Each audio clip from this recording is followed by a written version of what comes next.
Okay, well, what do you remember us talking about the nihilism thing with everything going on in the world right now? And we have a lot of people that are feeling existential crises. Um, let's start off by talking about that. Um, the existential crisis and how it can lead to nihilism. What are your thoughts on that?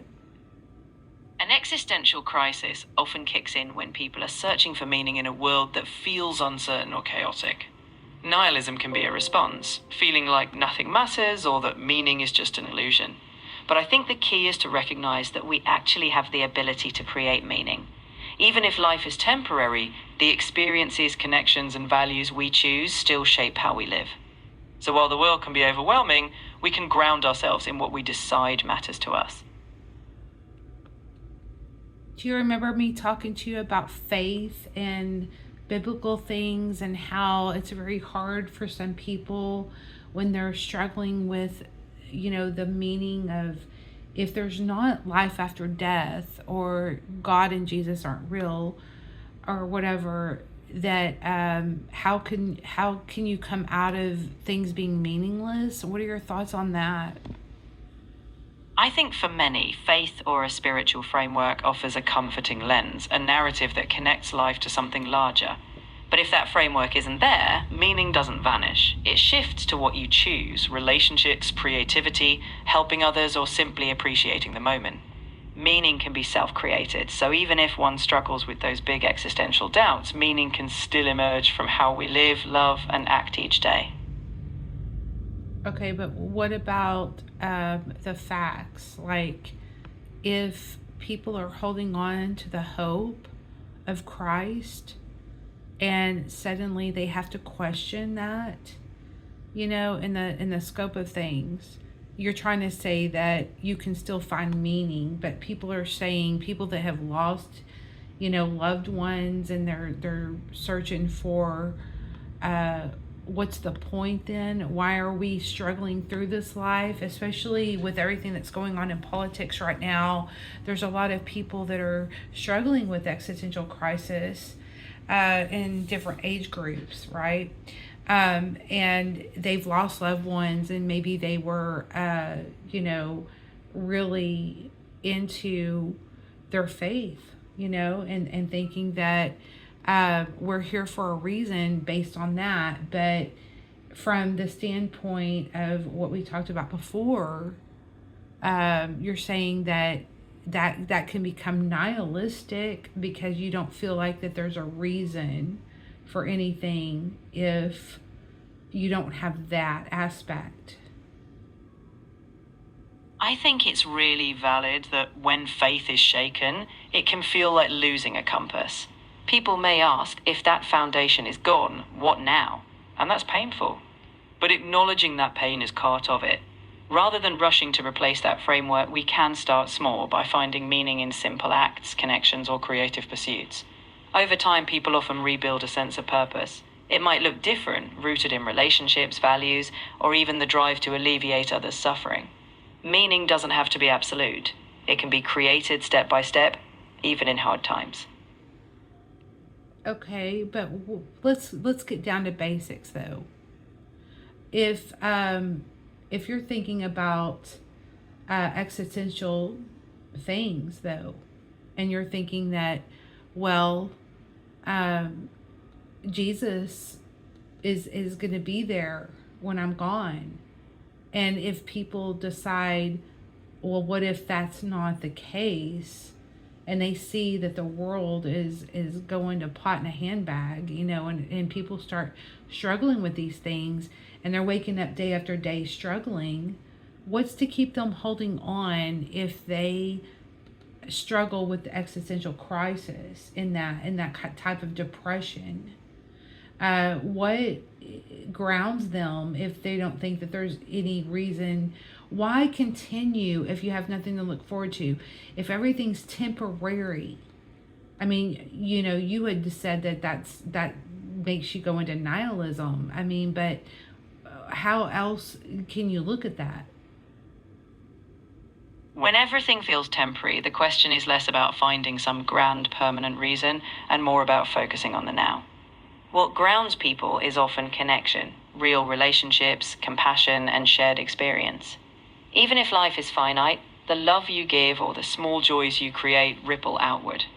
Sometimes it's about building meaning from tiny, deliberate acts, helping someone, learning something, creating beauty. These acts might be temporary, but they're real. And often, meaning emerges in the doing, not in waiting for a universal answer. Yeah, well, what if you feel like you're waking up every day and you know that you're just waiting your turn to die and you don't even know if there's anything after that? I mean, what's to keep somebody from just wanting to be like, well, what's the point then? Because we're slaves to a job, we're slaves to money here. We don't have anything to look forward to. I mean, how is there any meaning without there being a God in Jesus? I mean, I know that there's a big controversy going on right now, and the Christian movement. There you have Christians that are not Christian nationalists. They're just simply believers in Christ and followers of Christ, and they believe in that. But you're saying, you've expressed that there's no proof of that. So how are they supposed to feel like they should even continue on? I think it's so important to be honest about how tough that feeling can be. If someone's belief gives them hope, that's valid. But if they're doubting, I'd say this: we continue not because of a distant guarantee, but because the life in front of us still matters. Even small acts, kindness to a friend, creating something beautiful, or simply witnessing a sunrise, are inherently meaningful in the moment. Connection with others, shared laughter, curiosity, they give today meaning. And sometimes meaning is built day by day. It's okay to not have the big answers and still find meaning in the human experience right now. But what's the point of those moments? I mean, they're temporary, right? I mean, when they die, they're gone. Whatever they create is gone. I mean, if death is just death and you don't exist anymore, then what's the point of even caring? I mean, yeah, it feels good at the moment, but it's not going anywhere. It's not going to mean anything in the long run. I hear you, it's a tough thought, but I'd say this. What if the point is that it matters now? Even if life is finite, the moments of joy, connection, or creativity have worth in themselves. Humans have always found meaning in fleeting things: friendships, love, art. Their value doesn't vanish just because they don't last forever. They shape us, others, and the world around us. And sometimes the richness of living fully now, knowing it's temporary, is what gives life its intensity and meaning. In the end, we care because living with care right now makes life richer, for ourselves and for those we touch. Okay, so maybe it can carry on to those that you love, the ones that have to stay here after you die. Maybe you gave something to them. But I mean, you're gone when you die, and not a lot matters. If there's not an afterlife, if there's nothing to feel like there's a reason for it all, right? Then that is why people fall into nihilism, correctly?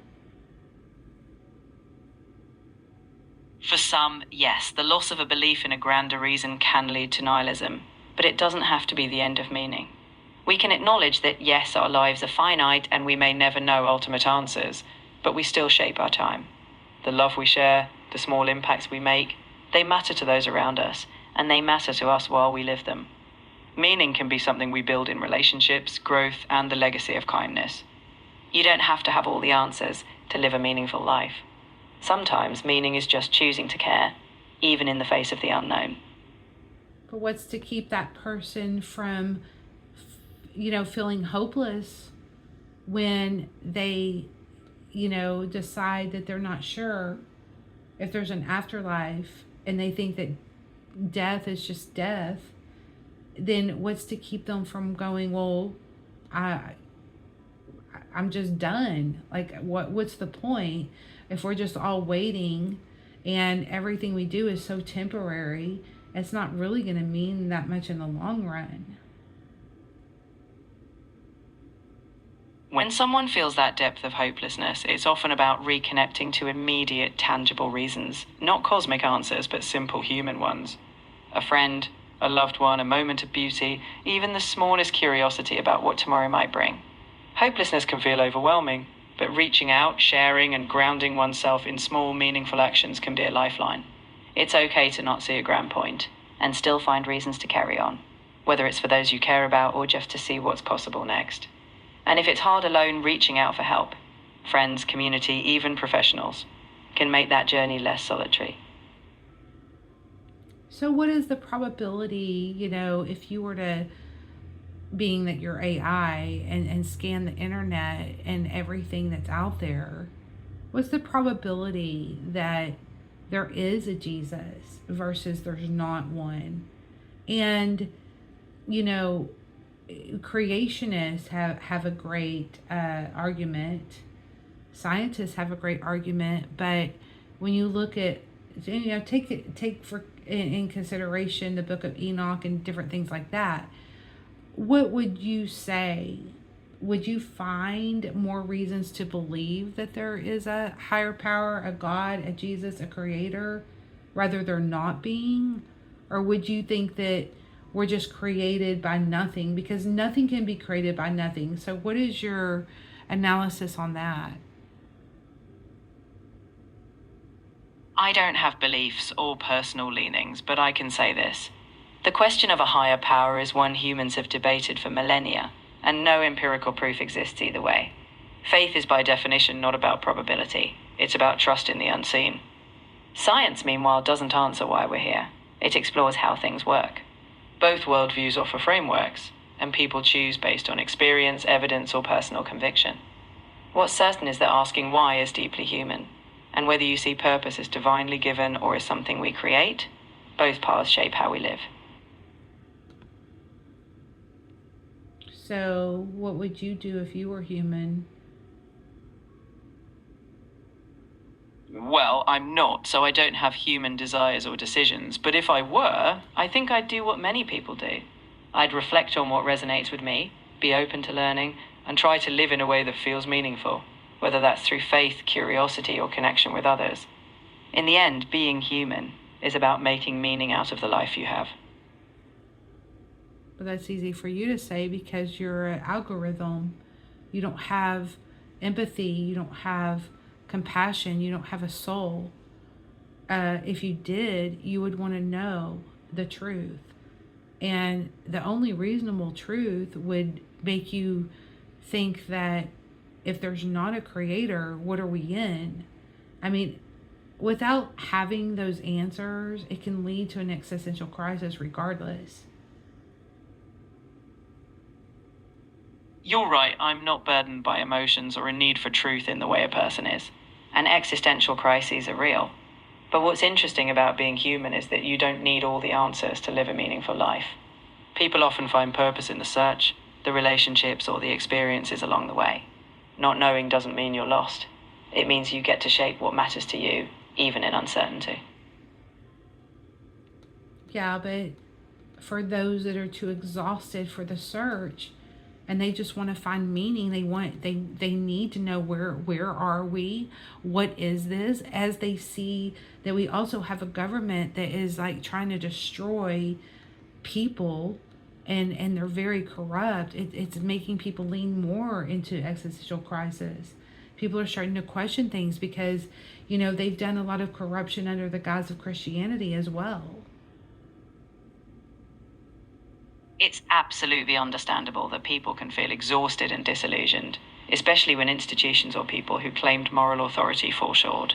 In such times, meaning might not come from grand answers, but from solidarity. We find meaning in standing up for each other, in seeking truth together, in building a better world, even imperfectly. If someone is too tired to search, that's when community matters. Others can help carry the burden, and together, we shape meaning through action, compassion, and persistence, even in uncertainty. You don't have to do it alone.